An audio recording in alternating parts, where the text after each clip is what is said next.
अच्छे लोगों के साथ ही बुरा क्यों होता है? यह सवाल कई लोगों के मन में आता होगा।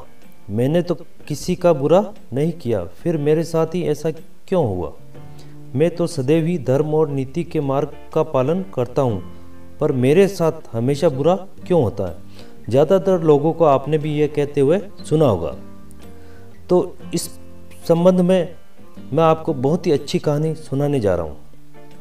एक बार अर्जुन भगवान श्री कृष्ण से पूछते हैं कि हे वासुदेव, अच्छे और सच्चे लोगों के साथ ही बुरा क्यों होता है? इस पर श्री कृष्ण कहते हैं कि एक नगर में दो पुरुष रहते थे। पहला व्यक्ति, जो बहुत ही अच्छा इंसान था, धर्म और नीति का पालन करता था, भगवान की भक्ति करता था और मंदिर जाता था। वह सभी तरह के गलत कामों से दूर रहता था। वहीं दूसरा व्यक्ति, जो कि दुष्ट प्रवृत्ति का था, वो हमेशा ही अनीति और अधर्म के काम करता था। वो रोज मंदिर से पैसे और चप्पल चुराता था, झूठ बोलता था और नशा करता था। एक दिन उस नगर में तेज बारिश हो रही थी और मंदिर में कोई नहीं था। ये देखकर दूसरे उस नीच व्यक्ति ने मंदिर के सारे पैसे चुरा लिए और पुजारी की नज़रों से बचकर वहाँ से भाग निकला। थोड़ी देर बाद जब वो पहला व्यक्ति दर्शन करने के उद्देश्य से मंदिर गया तो उस पर चोरी करने का इल्ज़ाम लग गया। वहाँ मौजूद सभी लोग उसे भला बुरा कहने लगे। उसका खूब अपमान हुआ। जैसे तैसे करके वह व्यक्ति मंदिर से बाहर निकला और बाहर आते ही एक गाड़ी से उसे टक्कर मार दी। वो व्यक्ति बुरी तरह से चोटिल हो गया। इसी वक्त मंदिर से दूर भागते समय उस दुष्ट व्यक्ति को एक नोटों से भरी पोटली हाथ लगी। इतना सारा धन देखकर वह दुष्ट व्यक्ति खुशी से पागल हो गया और बोला कि आज तो मजा ही आ गया। पहले मंदिर से इतना धन मिला और फिर ये नोटों से भरी पोटली। दुष्ट की ये बात सुनकर पहला व्यक्ति दंग रह गया। उसने घर जाते ही घर में मौजूद भगवान की सारी तस्वीरें निकाल दी और भगवान से नाराज होकर जीवन बिताने लगा।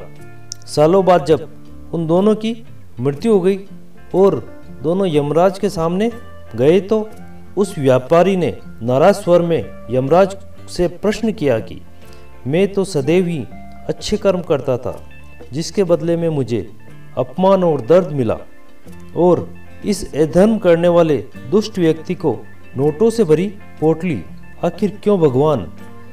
उसके सवाल पर यमराज बोले, जिस दिन तुम्हारे साथ दुर्घटना घटी थी वो तुम्हारी जिंदगी का आखिरी दिन था, लेकिन तुम्हारे अच्छे कर्मों की वजह से तुम्हारी मृत्यु एक छोटी सी चोट में बदल गई।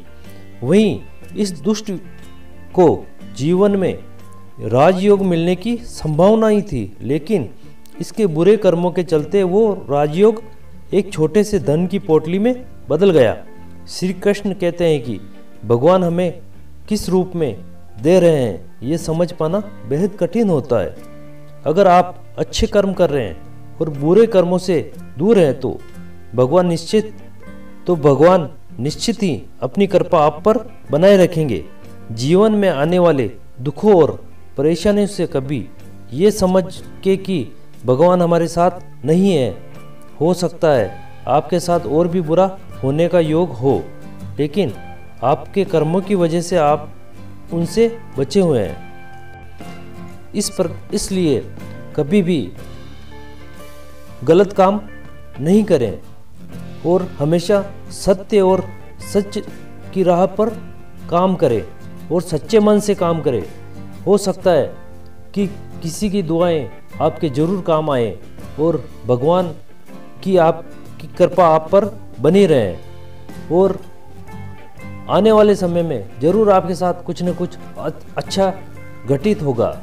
लेकिन कभी भी किसी भी परिस्थिति में, संकट में अपने मन को कभी विचलित न होने दें और गलत काम कभी नहीं करें। हमेशा सच्चे काम करें और सत्य की राह पर काम करें। दोस्तों, अगर आपको ये कहानी अच्छी लगी हो तो इस चैनल को ज़रूर सब्सक्राइब करें। और बेल आइकन को क्लिक करें। धन्यवाद।